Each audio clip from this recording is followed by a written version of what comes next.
Še ena super vaja za oglaševanje našega inštrumenta. To je moja najljubša vaja, ker mi da super vpogled v to, kaj se z mojim inštrumentom dogaja in mi da tudi možnost, da svoje glasilke in grlo kontroliram. Vaja izgleda takole.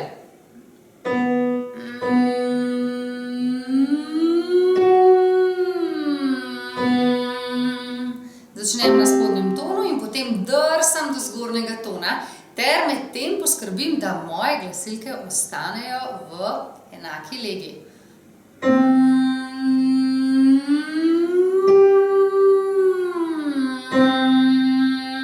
Ne sme se mi zgoditi tole, na primer, da dvignem svoje glasilke. Želim jih obdržati v naravni legi. Naravna lega za glasilke je lega, ko naredimo, sprostimo svoje glasilke, na tej legi naj bi moje glasilke bile.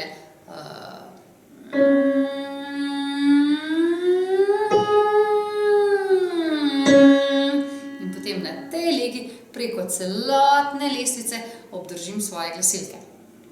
Ta vaja je super vaja za trening svojega grla in za kontrolo, kaj se z našim inštrumentom dogaja, ker se nam pogosto zgodi, da sploh ne vemo, da na višinah naše grlo dvignemo.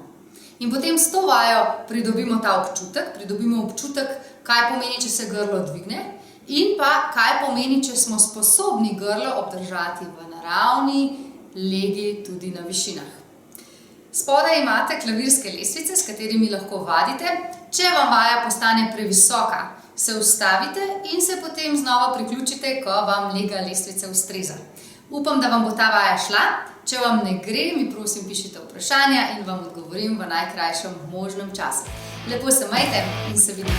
Čau!